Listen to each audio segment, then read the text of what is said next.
better.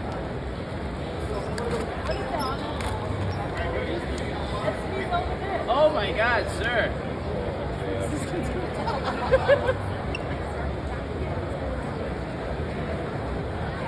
Yeah, that's approved. Hey, sandwich. Stay away from my fucking dinner. Don't fucking dinner. Does that? I want to say I'm sorry. I'm sure you're practicing it. Yeah, they bring it purposely to have you.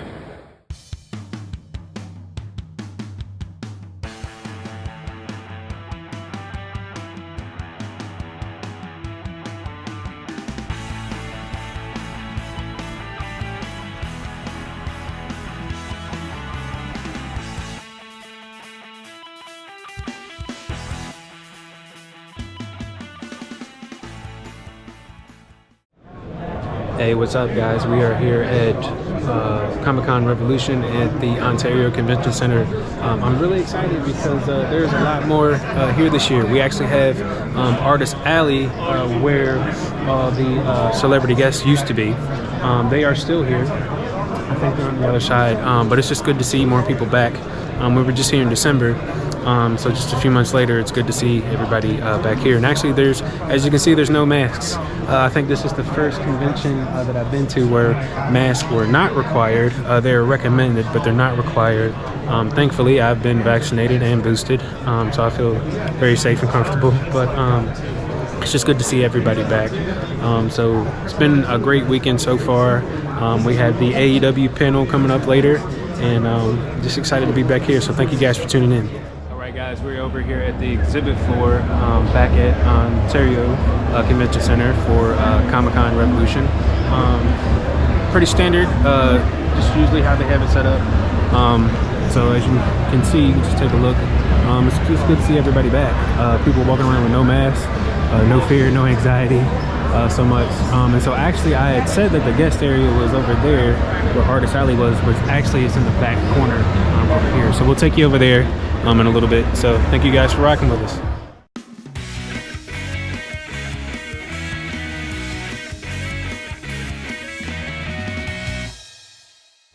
Hey, what's up, guys? We are here with our good friend Katie Phoenix.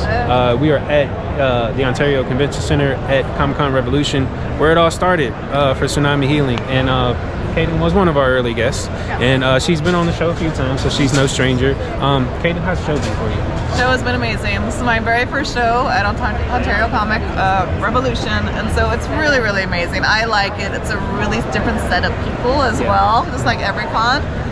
So I just enjoy my time here. Talking about that, do you like the bigger cons, or do you like the smaller cons, or you kind of like a mix of both? I like bigger cons. You like the bigger cons? I just like the traffic. I love just people non-stop because the day just runs by super fast. I know each one, like you said, it has its different feel and different things. I kind of like both. Because if you just want to, I think this is good for like starting out for families. Yeah. Maybe you want to bring the kids and get them used to it. But yeah, no, that's super funny. Speaking of that too, for kids, you have a lot of stuff. I do. We were just here, we just saw you in WonderCon, and we just saw you here not that long ago.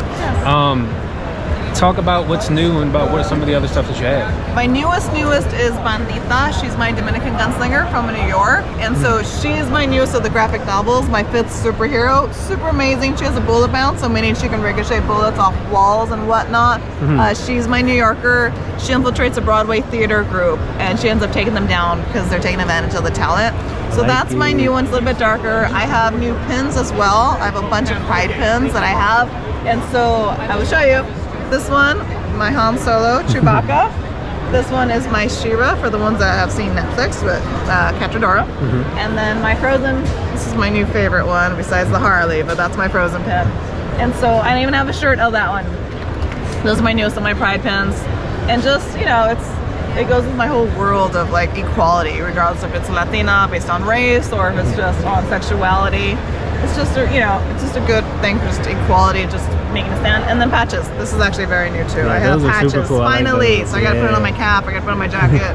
I'm behind on my own stuff. Those are cool. Yeah. And then I think we had talked about this at WonderCon. You have like this whole army of like Latina women. They form like their Latina women Avengers group, right? Yeah, they do. And they have their own comic book too, right? They do. That's the next book, actually. Okay. It's called A La Okay. Brava, and that comes out in July, hopefully for Comic-Con. Gotcha. So, for that. And you were telling me, I believe it's that one. That was like based off your like story, right? Inspired by Kate and Phoenix a little bit.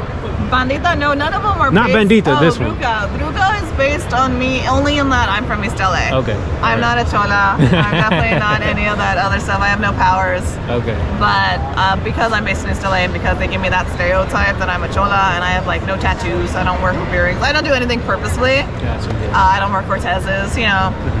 But that's not my look, but the stereotype that I do get. Super cool. And then talk a little bit about, I know you had created a lot of this during pandemic. Now you're kind of back out on the road. Yes. You're back at cons. What does that feel like for you again? Just being a part of it. It's amazing. It's really fun. Like I missed the whole. I started with one, and then it was a big pause button, as we know. And I missed all the premieres of the other ones. And so for me to be like, now I went from 1 to 5. Really, just really fun, and just you still get the customers, and you still get the loyal, like the people that you did get your base while you're doing social media and the very little, you know, Comic Cons and book signings that I had.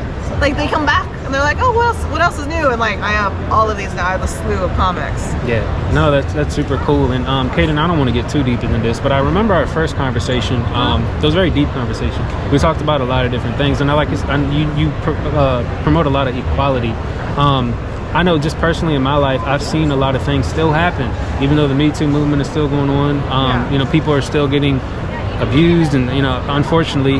Talk a little bit about what do you hope, the message that you hope to put out with the work that you're doing. The first message is that you can do it. I mean, just regardless of your gender or race or any of that extra stuff, it's just like, of course you can do it. Forget what society tells us that we can't do. You know, society is just so oppressive, especially for anyone that is marginalized.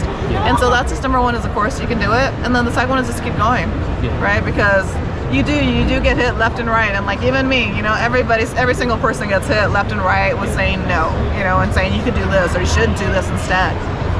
But you know, it's your life at the end of the day, so why not keep going?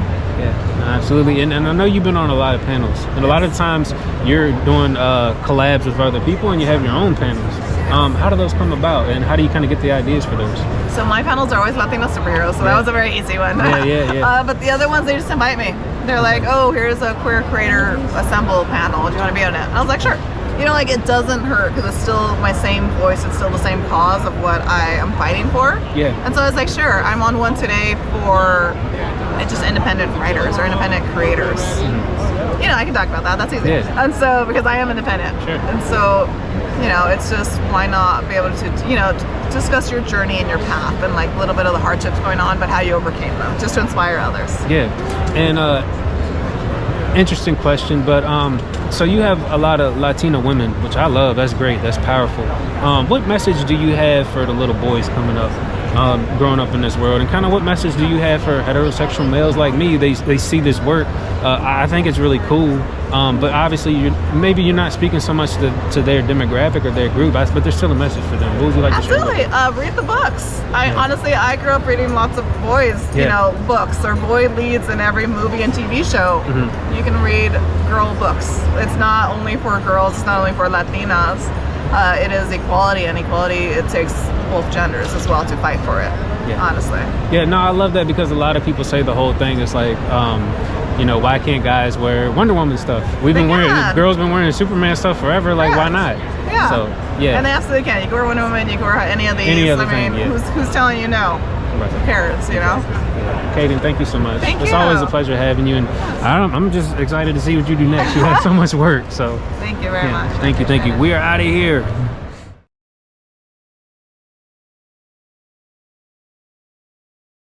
Hasn't been filled out correctly. And sometimes it's fun to just do things like that, but writing him and getting inside the head of the Joker and just how like deeply disturbed he is again, it's just fun to play with characters that are like right on the fringes of kind of human personality, like the different versions of the Joker. They're just so out there, and it's like, those are fun to write for. So if I were to do if this one goes well and they would ask to do another one. Actually, this one's kind of set up to, if we never do any more, it's a complete story. but it is set up potentially to turn one of the major heroes in the DC universe into a villain, and see what that looks like. So I just know that if I were to do another one, I'd probably want to do something from a villainous point of view, because again, as most writers and actors always tell you, like, villains are just, they get to have all the fun. You have a lot, Randy. Yeah. Oh yeah. Oh, fly. I can't wait. I miss Jacksonville days. Enjoy that coast to coast travel, guys. I'm gonna drink those tears. I'll tell you. All right, and just to like touch up on that a little bit more. Now that we've had 2 or 3 Double or Nothings so far. I think 3. 3. Yeah, 2019, 2020, 2021. Each of you have a favorite moment from one of these Double or Nothings, even if it's not your own. I jumble a lot of the pay-per-views up, so I can't recall what's happened at like a Double or Nothing or an All Out or. Yeah, I get like a lot of it jumbled. Hard. So like my answer, I'm just right off the top of my head of one that I know is a Double or Nothing one is when I walked out. I was the first person to walk out on a AEW show on the first Double or Nothing. 2019. Hey, 2019. That's where I'm like, hey, I know that's for a fact in Double or Nothing. I think that year the Bucks wrestled the Lucha Bros. And of course, I remember that as well, just because not only the Bucks, but my wife made them the Elvis gear. And this year, being in Vegas again, they might have something similar. Okay, Tony Bennett gear it is. I don't know who that It's is. not famous Vegas singer. I don't know people. I'm sorry, I'm a hermit. Probably last year, closing out the show with the Inner Circle, Right. Stadium Stampede. The year prior, lost for the Inner Circle. 1 year later, get the win for the team. Definitely, probably my favorite. Dang, yeah, so Stadium Stampede was the Double or Nothing? Mm-hmm. Dang. See, I just jumble them all. Yeah. Like, I noticed Stadium Stampede, but I'm like, in my mind, that was that pay-per-view. Like, that was the main thing of that pay-per-view. But the 2021, the first Stadium Stampede was probably like another one of my favorites, just because you were there. Oh, yeah. Like, you know how long we were all there filming the thing. I filmed a lot of the behind-the-scenes stuff of that one, which I'm holding on to that footage to one day ever be like a documentary or something of like, you see the what was Jordan's thing with the last call. last dance, Last game, Dance. yeah, the last call. Yeah. Yeah, something like that, where like, an episode of some kind of a documentary series where I'm like, yeah, the Stadium Stampede that first year can be its own episode with how much I shot and how much Damn. it took and like how long it went. Pouring rain. We were like there until I want to say like 4 a.m. or something. Yeah. The day we were shooting it. Yeah, that was a wild night that day. Yeah. Ty, what about you? You got a favorite Double or Nothing moment? The next one when I kick Paige Van Zandt ass. Coming up. So I want to talk about my favorite thing to talk about with wrestlers is the danger. Finances. Finances. Oh, how little we know about finance. the danger spots that on TV when me and my loved ones are watching and we see you guys do things and we're just like, how are they not dead? Ty, I want to start with you. A couple of, recently you had a tag team street fight with a little spot on a table that did not look like it went well. I think it looked great. I mean, no, it looked great, but I don't think it went as planned. Am I right? Which spot you're talking about? He's talking about the pile driver or Yeah, the he's talking moonsault? about the Moonsault, moonsault. yes. But now it's moonsault. Yeah. It hurts, let me tell you. What was going through your head when that happened? It's like I just hope I'm alive. Just like crush. That's it. I just hope I'm alive. It was fun, but for sure it hurts. It was a fantastic match. If I had my own star system, it'd be 5 stars. Hell yeah, thank you. But Sammy, what was your most oh crap I might die moment? You said that. Oh, You yeah. probably had it before, I know. But one that sticks out on top of your head. I don't know about I'm gonna die, just more like, oh shit, that hurt. Probably the most recent one was the ladder match with Score. Yeah, the Phoenix 6'3". I got one clap. That's so many. Yeah, no, I mean the golf cart definitely sucked. Yeah, you had a lot of burns and scratches from hitting the road. Yeah. Not like the golf cart, it's from the ricochet of hitting that and hitting the road after.